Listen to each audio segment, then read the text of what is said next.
Welcome, motherfuckers. Today we're diving into the absolute disaster that is AEW's exploitation, or should I say underutilization, of some of the most talented wrestlers buried deep in Ring of Honor. You know, those guys and gals with the skills, the charisma, the potential to carry this entire damn company into the stratosphere. Yeah, they're sitting there, talent just rotting away like last week's leftover pizza, all because of bad booking, lazy writing, and maybe, just maybe, Tony Khan's control freak tendencies. Let's be real, Tony's a smart guy, but he's also a bit of a control freak. Instead of trusting other people to run Ring of Honor or giving it a real developmental role, he's probably micromanaging every little detail, stifling the growth of his roster and turning ROH into a glorified afterthought. It's like he's afraid to let anyone else do the booking, so instead, talented wrestlers are just filling space, getting lost in a sea of mediocrity with no real direction or purpose. And here's the kicker, AEW paid somewhere between $20 million and $40 million for Ring of Honor. That's a serious fucking investment. You don't drop that kind of cash and then treat ROH like an afterthought. No, you want to return big time. But instead, they've got a roster full of potential stars that could be the backbone of the company, and they're being wasted. It's like throwing money into a bonfire and watching it burn. Ring of Honor should be more than just a side project, more than an indie feeder system or a dumping ground for talent. It should be the developmental farm, the proving ground, the launchpad for the next generation of AEW stars. Instead, it's a graveyard of missed opportunities, where talented wrestlers sit on the sidelines, waiting for a booking team that can't or won't give them a shot. So buckle up, because we're about to call out all the bullshit, expose the missed opportunities, and highlight the guys and gals who could be absolute game changers if given the right push. Yeah, this is about talent, potential, and the fucking investment that's been made, because if Tony Khan wants to make this work, he better start treating Ring of Honor like the goldmine it is. Instead of the forgotten bastard stepchild, it's become 10. Brian Cage, in my opinion, is the absolute worst big man wrestler in all of professional wrestling, and that's saying something. And honestly, it's not just his booking, it's his ability, or lack thereof, not to be a selfish dick and actually try to be good. Take Tessa Blanchard. What made her a contender for the TNA Heavyweight Championship was that she managed to beat Brian Cage. When it comes to AEW, Cage has held the ROH TV title multiple times, maybe even the ROH Heavyweight title, but he's the king of losing to smaller guys. You can bet your ass that he's losing every match he's in. And he's in the Don Callis family and was part of the Taz faction, yet Ricky Starks, a scrawny little guy, whooped his ass too. It's pathetic. When big guys like Cage are in heel factions with other big scary wrestlers, you'd think he'd rack up some wins. Nope. Nada. Zero. And get this, he's never even gone after the AEW World Championship. One time he cosplayed as Wolverine and still managed to lose that match. Whenever he does face paint, he looks like a 40-year-old dad trying to be cool at his kid's birthday party. Cringe as hell. You don't take a guy built like a Greek god looking like he could crush skulls and have him lose to smaller dudes all the damn time. It just highlights the bigger issue in AEW. If you're a big guy with muscle, they don't want you anywhere near the fucking title. They'd rather push the smaller guys, Danielson, Moxley, Page, MJF, Omega, guys who are muscular but not quite as jacked as Cage. The only big champion AEW ever had was Samoa Joe, and even then he was only holding it because MJF needed a break and he was just a placeholder. Honestly, Cage should be demanding a better push, but instead he's just happy to be a punching bag for a big wallet. I say he should go back to TNA, where he was treated like a legit monster because that's what he looks like, a fucking powerhouse. Right now, the booking makes him look like a joke. Imagine if Anthony Bowens, who's trying to win his first singles title, had to face Brian Cage, who looks like a legit beast. That would make perfect sense. Instead, Cage just gets thrown into tag matches or multi-man clusterfucks that hide his flaws. It's a shame because he's built like a Goliath, and they're wasting that. 9. Billy Starks, most folks agree, AEW has a women's division with a ton of potential, but it's being handled like a goddamn afterthought. It's like they're scared to do anything truly meaningful with their women. They push them just enough to get some buzz, then let it fizzle out. If you want to be a big star in AEW, your best move is to jump ship to WWE like Mariah May or Jade Cargill, because AEW's pattern is to build you up and then drop you like a bad habit. But I see potential in Billy Starks, a perfect example of a Ring of Honor wrestler who got her start there and then moved to the main AEW roster. And honestly, she could be a star if they played it right. I love her character, this shy, out-of-place underdog trying to hang with the big girls. It's classic storytelling. Plus, she has blue hair and does the Swanton Bomb, so she's got a little Jeff Hardy vibe, minus the drugs and controversy, hopefully. Now, the problem is how AEW overuses sexual comedy and teasing kissing moments between the women. It's like watching a bad parody, repetitive and pointless. It's objectification dressed up as fun, and it gets old fast. If every woman relies on that tired shtick, it stops being funny and starts being pathetic. Billy Starks at least isn't falling into that trap. She's got a genuine friendship with Athena, but you don't see her teasing kisses or doing some lesbian angle every 5 seconds. Thank God. That's what makes her stand out. It shows she's more than just a hot girl trope. Imagine this. She eventually takes the TBS title from Mercedes Moné, the privileged girl versus the scrappy underdog. Or maybe she's facing Athena, who's a veteran, with Billy as the up-and-comer trying to prove herself. Or she challenges Marina Schaffer, fighting for the future of AEW, or even trying to get a rivalry against Thunder Rosa, who's on a losing streak. They could have a match at AEW All In, the WrestleMania of AEW, where both women are desperate to shine. That would be a huge spotlight for her. And what if she joins the main roster, aiming for the AEW Women's title against Toni Storm? That's a perfect story of the rising star trying to prove herself against the reigning champ. Sadly, she lost her match against Mercedes Moné, and now looks like she's heading back to Ring of Honor, teaming with Athena at the Grand Slam show in Mexico. It's frustrating because they're not dissecting her character, showing her journey from timid outsider to confident contender. And that's a missed opportunity. AEW could create a story of growth, of building a new star from the ground up and prove they don't need WWE to develop women's talent. They just need to actually fucking develop it. Marina Schaffer, Maria Schaffer? Yeah, she's a controversial choice, but honestly, she's a perfect example of how AEW mishandles their women's division. People say she doesn't deserve to be in the Death Rider storyline, that she's just there to fill a spot, a cheap China knockoff. And you know what? They're not wrong. But what if they actually let her talk on the mic a few months before all this shit started? What if she had an undefeated streak and became the ROH Women's Champion or the TV Champ? Imagine her helping Roderick Strong beat Mark Briscoe for the ROH title last July, long before the Death Rider nonsense kicked off in September. That's some smart long-term booking right there. And here's the thing, she's done nothing in the Death Rider faction, so how about she challenges women on the roster? Maybe hold one of the ROH women's titles, since they want to keep Athena as the main women's champ, Mercedes as the TBS champ, and Toni Storm as the AEW women's champ. Giving Schaffer the ROH TV title would actually make it mean something. Instead of being a garbage belt held by Red Velvet, who nobody gives a damn about, Marina could be a legit threat, making the title relevant again. That's good booking. You build her up, make her a force, and suddenly the women's division has some stakes. And let's be honest, the Death Riders don't give a shit about titles or feuds outside of serving Moxley. It's a wasted opportunity. Schaffer, Willow Nightingale, all of them, stuck in random matches with no real story. So why not have Schaffer challenge Willow? Maybe at AEW All In, they do a street fight, imagine that shit, with the ROH Women's TV title on the line. Or better yet, a dream match. Gabe Kidd and Schaffer versus Willow Nightingale and Mark Briscoe in an intergender street fight, because both these badass women have no problem fighting men and taking punishment equally. That's real wrestling, not this sanitized bullshit. Now here's where the criticism gets real. Some say Schaffer isn't worthy or she needs more training. And I get it, she performed a dangerous lift spot on Willow, struggling to get her leg over her shoulder, risking damaging Willow's knee or twisting her ankle. That's sloppy as hell, so what's the solution? More matches before big shows, more reps, more improvement. Make her wrestle on Ring of Honor, ramp up her dominance, and show she can be a real threat. And then there's Mercedes Moné, the so-called belt collector, pretending she's some materialistic villain who's got all the gold, walking around like she owns the place. But the problem? Nobody on her level to challenge her. So what if Schaffer becomes the TBS champ? A legit threat who can beat anyone, who's got that mean streak and a chip on her shoulder. That'd be a way more interesting story than Mercedes just hoarding belts, acting like a snob. AEW wants her to surpass Jade Cargill, so why not push Schaffer into that role? Make her a real player. And speaking of titles, if I'm correct, Willow Nightingale has never even held a women's championship in AEW. Imagine her and Schaffer fighting over the TBS belt, now that would get us invested. Not Mercedes versus Toni Storm, with their tired-ass dinner dates and tease of lesbian kisses. That's not storytelling, that's fan service. And speaking of Toni Storm, her Sunset Boulevard Marilyn Monroe gimmick? Yeah, it's gotten stale, she's been doing the same shtick for 2 years. And her character is loaded with sexual comedy, teasing lesbian stuff with everyone, like it's supposed to be edgy, but it's just tired and lazy. AEW needs to find new champions, better stories, or else all these titles just become props for mediocrity.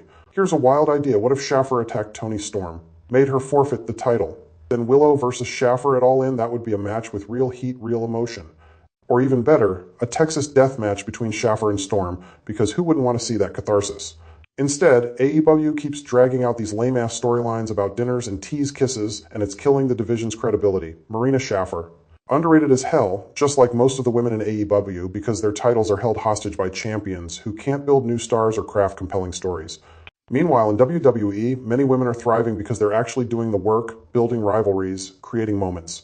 Schaffer's in AEW, but she's going nowhere. Just another cog in the machine that's failing to capitalize on her potential. Shane Taylor. Yeah, I've reached out to him on Twitter after AEW's final battle at the Hammerstein Ballroom, and let me tell you, he's criminally underrated. He was the only guy who grabbed a mic and sounded like a real fucking professional wrestler, loud, confident, and fucking instigating the crowd. He knew exactly what he was doing, being a heel, making himself a formidable force and owning that size. Honestly, it's sad because guys like Jericho and Matt Cardona were on that card, and neither of them had the balls to cut a promo like Shane did. Jericho was doing his Miracle on 34th Street, Sinatra-loving rockstar clown act, what I call 48-hour film project comedy. That kind of goofy bullshit doesn't make a good villain, it makes you look like a damn joke. And that's a problem because villains should be intimidating, not goofy. I respect Shane Taylor for acting like a villain and actually instigating the audience. He's one of the few in AEW and ROH who can talk and make you believe he's a threat. Most of these guys just have matches and stay silent on the mic. And that one promo where he called the fans a bunch of pussies. Better than anything Moxley's done with his lame-ass Death Rider shtick.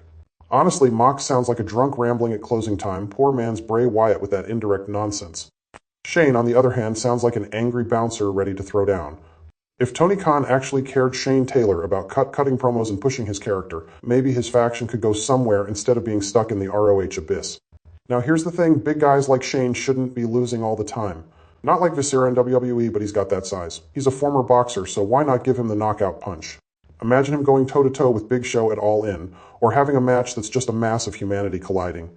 Give him the ROH Heavyweight title, the AETNT Championship, or the Trios titles. Hell, make it a story about overcoming this giant with his one-hitter quitter, because let's face it, AEW's big man bias is real. Unless you're named Samoa Joe or Wardlow during his streak, big men rarely win in AEW. And I get it, Tony Khan seems to prefer smaller athletic guys like MJF, Danielson, Darby Allin guys who can do the Dave Meltzer matches, but that's bullshit.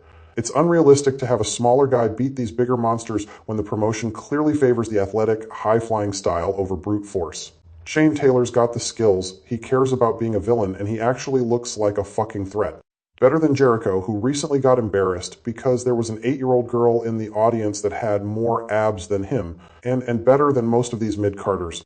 He could be an unstoppable monster like a modern-day Big Show if they actually booked him with some vision. Instead, he's stuck in ROH booking hell, overlooked and underrated.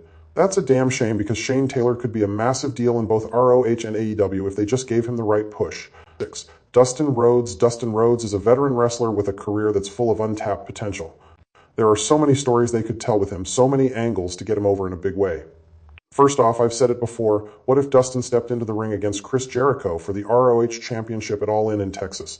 Imagine Dustin, a guy who's never held a major heavyweight title in his entire career, fighting to finally get that recognition. His character is all about blood, sweat, tears, and redemption coming back from the shadows, proving he's still got it. Meanwhile, Jericho, classic Jericho, comes off as a rock star, arrogant, and dismissive, acting like he's above it all because he's the champion. That clash of philosophy's gold. Picture Dustin pulling off a Cinderella story, winning the ROH title in front of 20,000 or even 50,000 fans in Texas. That's the kind of emotional, legendary moment that can turn a career around. An old-school redemption story, an underdog, a veteran fighting for the honor of finally being a champion. Imagine him hitting flips, pile drivers, and bloodied, gritty moves, an emotional journey that would resonate with fans and elevate his legacy. And then think about a feud with Sammy Guevara, an ideal transition from irrelevant to one of the pillars of AEW. A story of the old guard versus the new guard, passing the torch, with Dustin showing the younger guys how it's done. It's classic storytelling, a veteran trying to reclaim his glory while mentoring the next generation. But let's be honest, Dustin's been used as a convenient substitute more times than you can count. Remember at Double or Nothing, where he lost to the Butcher because Brian Cage was injured. Or earlier at AEW's World's End 2023, where he was squashed by Swerve Strickland because Keith Lee was out. That's how they treat him, used as filler, not as a player. He's got mic skills, experience, and a legacy that demands respect. But he's constantly booked to lose, only there to make other guys look good. That's a waste of a guy who's been around forever, who could still go in the ring and steal the show. And don't forget, the storylines are just as bad. He's been stuck fighting for his father Dusty Rhodes' honor, which, yeah, is heartfelt. But we've seen that story 100 times. It's tired, it's predictable, and it's limiting. Dustin deserves more. He's a guy who can still deliver great matches, still have emotional promos, and still be a main event player. AEW could do so much more with him before he rides off into the sunset. 5. Commander has the potential to be AEW's answer to Rey Mysterio, an underdog high flyer with star power. He's already pulled off some impressive wins, taking out Brian Cage, winning that well-received Fatal 4-Way at Final Battle last year, and beating Claudio Castagnoli in the Continental Classic.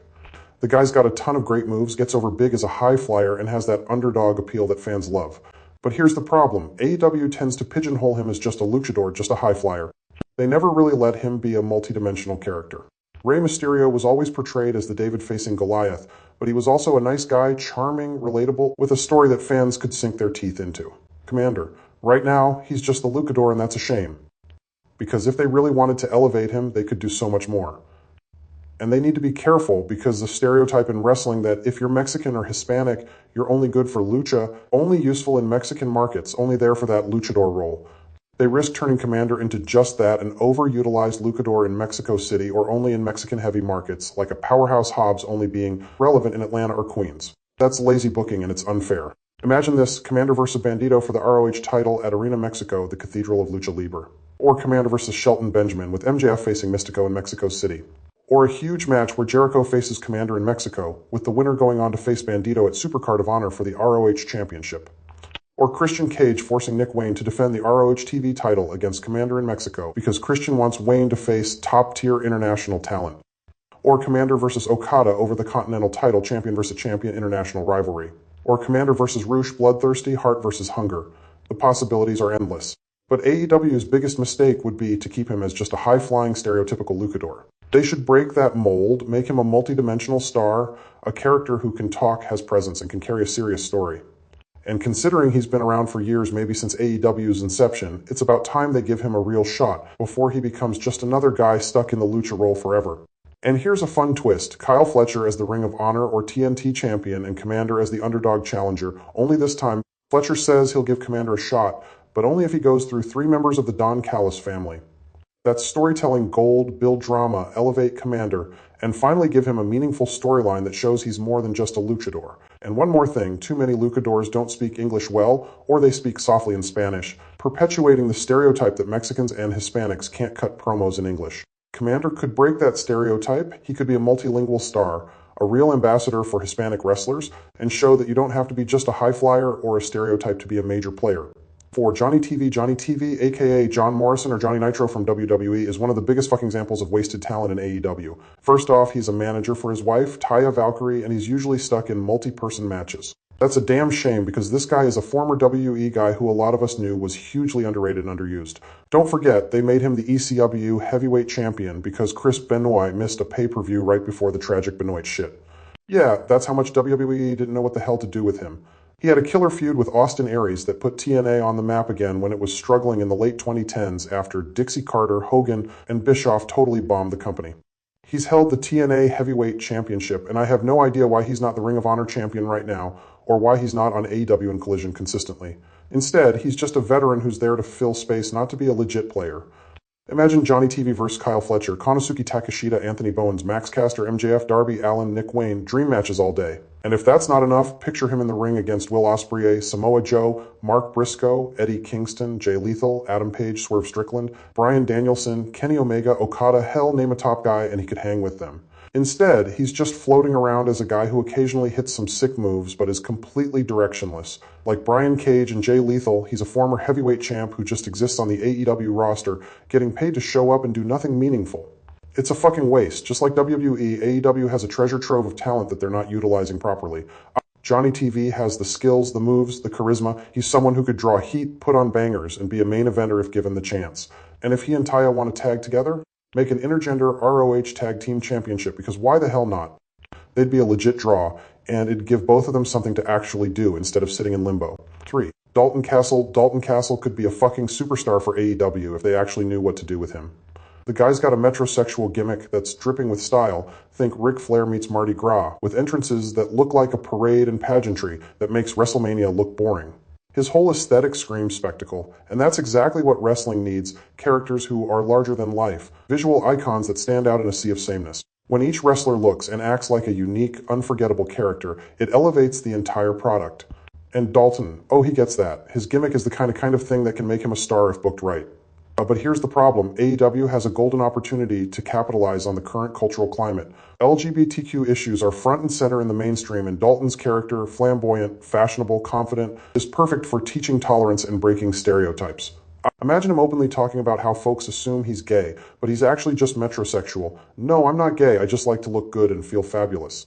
That's a message that could resonate big time, especially if they use him to promote acceptance and understanding. It's a chance for AEW to be progressive, to say, hey, we're not just about wrestling, we're about making statements. Look at Anthony Bowens, an openly gay wrestler who, over time, became a fan favorite. Or Nyla Rose, a trans woman who's a beast in the ring, but still woefully underutilized. Dalton could carry that torch, showing everyone that you don't have to fit into a cookie-cutter mold to be a star. He could be the poster boy for diversity, tolerance, and just plain being yourself if only AEW would realize how much potential they're sitting on. And let's not forget, Dalton's been wrestling for over 20 years. He's a veteran, a locker room leader who could help lift up the next generation of talent. His microphone skills, top tier. He can pump up a crowd, get them hyped, and sell a story. Imagine him holding the TNT Championship or the Intercontinental title. His charisma, his style, and his ability to make you care about his promos would make those titles feel like a big deal again. Now, I gotta be honest, he does have a flaw. He falls into that trap that's been killing guys like Kyle Fletcher, Orange Cassidy, and Max Caster. Last year at ROH Supercard of Honor 2024, Dalton did that bizarre gimmick where a bunch of dudes dressed like Mardi Gras rejects and did dives on John Morrison. Yeah, it got some laughs, but it also screams that the booking team isn't willing to drop the silly shit and let him be serious when it counts. Comedy is fine in moderation, but overdoing it can turn a potential star into a joke. And here's the crazy part. I've never seen a gimmick where a wrestler comes out with a bunch of men as human furniture, praising him like a god, and the audience eats it up. That's groundbreaking, and it could open the door for other LGBTQ or bisexual wrestlers to have their own versions of that gimmick. Women, men, doesn't matter. The concept of having a crew of servants or followers is not only avant-garde, it's a statement about breaking taboos and challenging stereotypes. AEW was built on the idea of being different, rejecting the cookie-cutter mold, and this could be a way to push that even further. Plus, consider this, Dalton is in his 40s, probably close to retirement. Why not do a storyline where he and Jay Lethal, both seasoned vets, decide to go for one last run at the Ring of Honor Championship? That's the kind of storytelling that writes itself, legacy, final big push, a shot at cementing their names in history. Instead, they just sit there, getting lost in the shuffle, pretending like they're not legends. That's not just a missed opportunity, it's embarrassing. AEW has a rare gem in Dalton Castle, style, charisma, veteran experience, and a message that could elevate the entire company's reputation. But instead of pushing him as a groundbreaking, progressive star, they keep him in the background doing goofy gimmicks or wasting his talent. It's a fucking shame. If they actually had the balls to give him a serious push, to let him be the flamboyant, outspoken, unapologetic star he's meant to be, they'd have a showstopper on their hands. And maybe, just maybe, that's exactly what AEW needs to stand out even more. 2. Athena, picture this. It's a few days before Christmas in New York City. You stroll past Times Square, snap a few selfies at Madison Square Garden, and then head over to the Hammerstein Ballroom. You decide not to watch the main event with Athena because you already know how it's going to go. 30 minutes of her beating some nobody, because let's be real, no opponent she faces has enough charisma to take her place. Meanwhile, you talk to a couple of wrestling fans outside the arena and they genuinely think she's been dead for years. They don't even realize she's headlining a Ring of Honor pay-per-view just 100 feet from where we're standing. That's how overlooked she is. And here's the fucked up part. I looked up Trish Stratus, who's widely considered the longest reigning women's champ of the 21st century at 424 days. And then I found out Athena's been champion for over 900 days. Yeah, nearly 1,000 days, and she'll probably hit 950 at the ROH Supercard of Honor, which is right before All In July. But most wrestling fans don't even know or care. Wikipedia, they don't even bother updating it. The last woman to hold a title that long was Moolah, who kept the NWA Women's Championship for over 20 years. That's how much most people don't give a shit about her reign, and honestly, that's a damn shame. So yeah, I appreciate Athena headlining pay-per-views, I get that titles matter, but what the hell does it matter when most people don't even know she's a champion? Most ROH pay-per-views get fewer than 1,500 crowds. And let's talk about her ambitions. She wants to get the AEW Women's Championship, right? But here's the real problem. AEW has never had an African-American woman hold that title. Jade Cargill, Mercedes Moné, Athena, yeah, they've all held other women's titles in AEW, but they're still not main eventing. It's the same old stereotype. Black women work their asses off, dominate the division, but never get the main event spot. How badass would it be if Athena actually cared about winning the top title? She's been holding the ROH belt for 900 plus days, almost 50 years after Moolah's legendary run, and nobody's recognized how much of a threat she is. That should scream nearly unbeatable, and AEW should be booking her to reflect that. Think about the story she could tell, hitting 1,000 days, then announcing she's vacating the title and chasing the AEW Women's Championship. Or she could go for the tag titles with Toni Storm expanding her legacy. Or a fantasy, a winner-takes-all match at All In, Mercedes' Toni vs. Athena, massive stakes, huge pay-per-view. But instead, she's just stuck in the background, probably heading back to WWE because why wouldn't she? Why stick around in AEW and be buried in mediocrity? Why stay in ROH, where her reign is basically invisible? And let's not forget her match against Mercedes at the Boston show for the Owen Hart tournament. She lost that one early, probably just to make Mercedes look good, especially since it was in her hometown.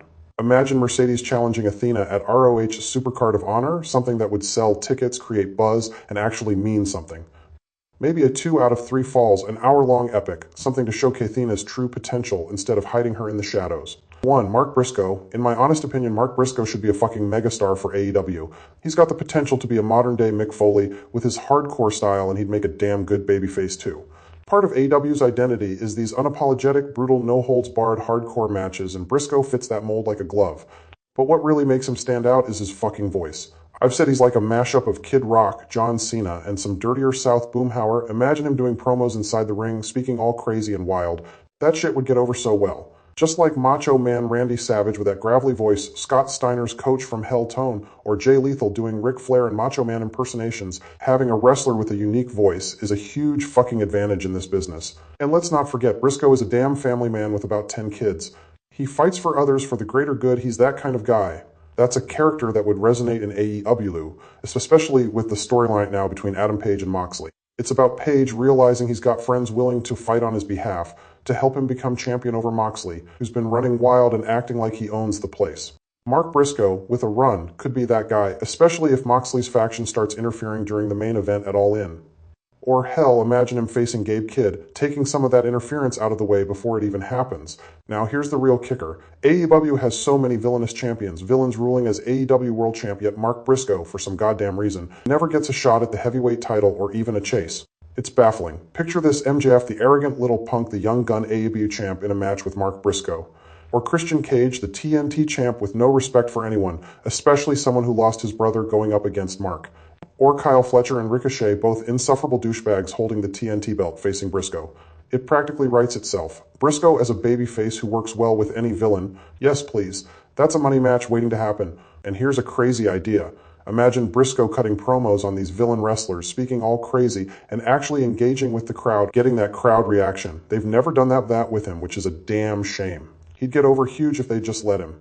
Missed opportunity. Oh, you bet. Poor utilization?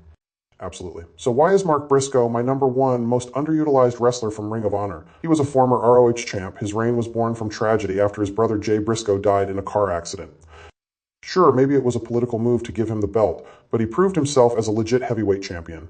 In 2024, he wrestled in Blood and Guts in Nashville, flew to Dallas-Fort Worth to headline ROH's Death Before Honor against Roderick Strong, and even appeared on Collision the next night. That's exactly what a champion should do, be a fucking workhorse for the company. Not like Brock Lesnar or Roman Reigns, who defend the goddamn title once every few months and hide behind their big name. Briscoe earned my respect for actually doing the work. But since losing the belt, he's basically been a glorified jobber, losing most matches to heels like Kyle Fletcher, Okada, and Moxley. And the company seems to let him cheat, bend the rules, set up chairs, jump out of the ring, like he's so confused about what a normal match is.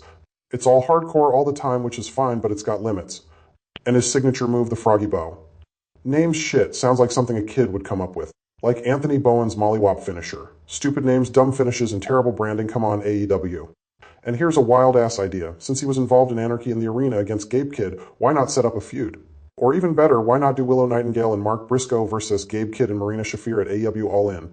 Because isn't the main story right now about AEW taking power away from the Death Riders? It makes perfect sense to have matches against them on the card, gradually whittling away at their influence, especially if they keep losing, reducing the chances of Moxley winning by interference. It's a perfect long-term plan to showcase Briscoe's grit and value.